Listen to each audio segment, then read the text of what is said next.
There were a lot of good anime that premiered last year that unfortunately flew under the radar for whatever reason. DECA-DENCE, an original action anime from animation studio Nut, was one of those underappreciated gems from last year. With the final season of Attack on Titan airing and the fanbase being dissatisfied by the quality of the animation produced by Studio Mappa, I thought that now would be a good time to present an excellent alternative to that series. Also, if you're like me and you're not a fan of Attack on Titan, you might enjoy this series a lot better due to its lighter tone, different themes, and tight but likable cast. DECA-DENCE is like a mix between Attack on Titan, Immortal Engines, and Pacific Rim, but unlike those series, it's actually really good. The story takes place in a world where humanity is on the brink of extinction from the constant threat of strange creatures called the Gadol. In order to survive, humanity has built a mobile fortress called DECA-DENCE to protect themselves against the Gadol. DECA-DENCE is home to an elite warrior race known as the Gears, and normal humans referred to as tankers. A young tanker named Natsume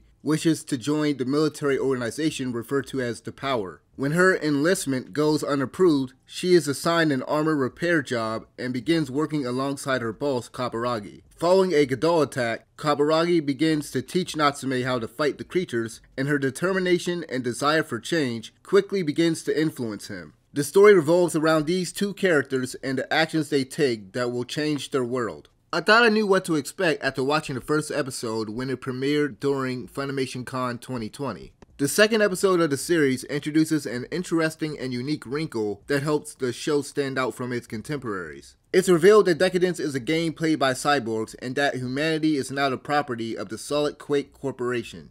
I had no clue about these elements going into the series, and to be honest, I was a bit concerned that the video game element might ruin any built-up suspense or tension during heavy action scenes. Initially, I was worried that death wouldn't have any weight to it and feared that the show might start to lean heavily into video game mechanics. Luckily, that wasn't the case. The video game aspect and cyborgs are well integrated into the story and are used effectively to help tackle many of the show's various themes. Human tankers are essentially NPCs, while the Gears are player avatars being controlled by cyborgs. Humanity is nothing but set dressing in a pointless game, and it's very clear that they hold little to no value to the corporation that owns them. This can be seen immediately when you compare the living environment of the tankers to the pristine, vibrant, and technologically advanced looking Gears base. Also consider where the two areas are located within DECA-DENCE, the Gears base above and the tankers in the tank below. Player satisfaction and bug removal is much more important to the administrators than human lives. At the same time though, cyborgs are expendable and are literally slaves to the system that created them. Just about everything in the show, its characters, dialogue, and world lore is well written and well thought out.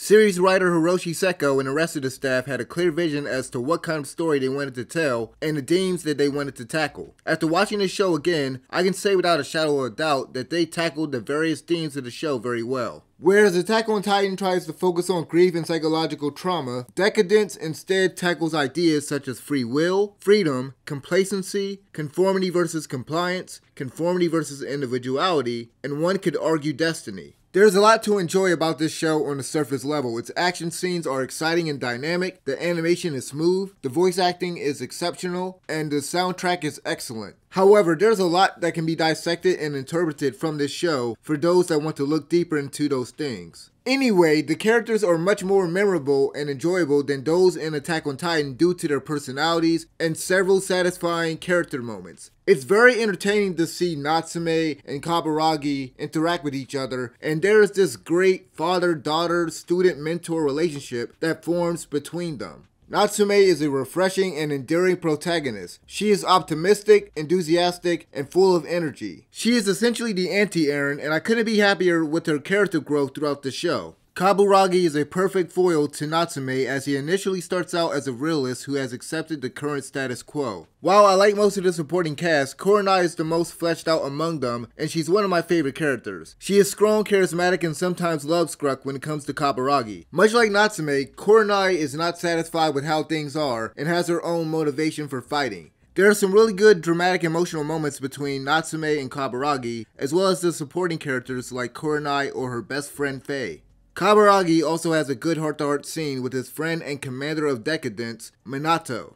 These scenes really stuck out and were much more effective than anything that I've seen from Attack on Titan. The primary antagonist, Hugin, while not the most complex character, is certainly a memorable one thanks to his slightly sharp angular design, easily quotable motto, and voice performance by Barry Vandal. Hugin is a game cop in charge of surveillance and bug elimination. He is usually accompanied by another game cop named Moonin. Hugin is strict, merciless, and dedicated to his job. Every character in this show has such a distinct personality, and the character designs for the tankers and gears are very unique. In general, I liked a lot of the character and creature designs in this show. The Gadol and Decadence Fortress is brought to life using CG, which honestly doesn't look bad, especially when the two are used together. I think those things would look a lot better if they were done in 2D, but this is one of those cases where the mix between 2D and CG didn't look too weird to me. Regardless, the main art style is beautiful and there are some really good looking scenes. However, I wasn't a fan of the more cartoonish art style used for the cyborgs and their environment.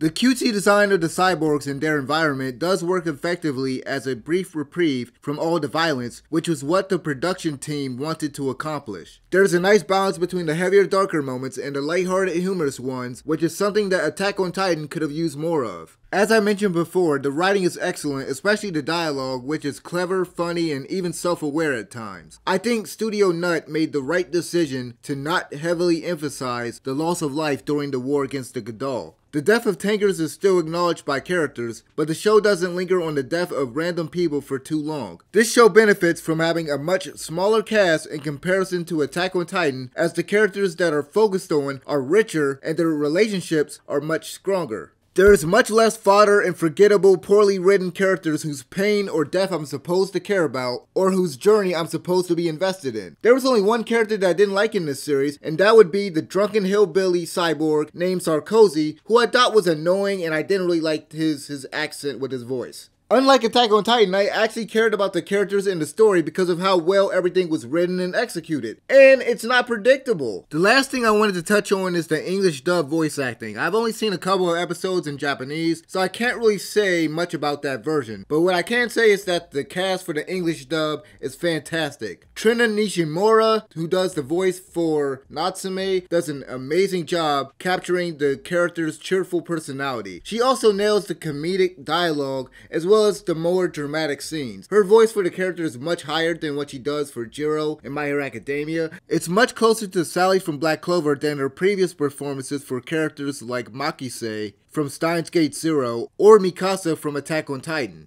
I was surprised to find out that Kaburagi was voiced by a black voice actor, Gabe Kunda. I thought it was Christopher Sabat the whole time, ain't gonna lie. His performance here is much more nuanced and different from the typical cool black man voice he does for Rocklock in My Hero Academia. Morgan Laurie Garrett and Michaela Krantz are also perfect as Koronai and Jill respectively. Overall, Decadence is a well-crafted action-adventure anime that I think more people need to check out. I really wish it was longer because I was a bit sad when it ended because its story felt complete. It'd be hard for them to do another season. Anyway, thank you guys for watching. Like the video, subscribe. I'll see you guys next time. Let me know what you guys thought about Decadence. I'm out of here. Peace.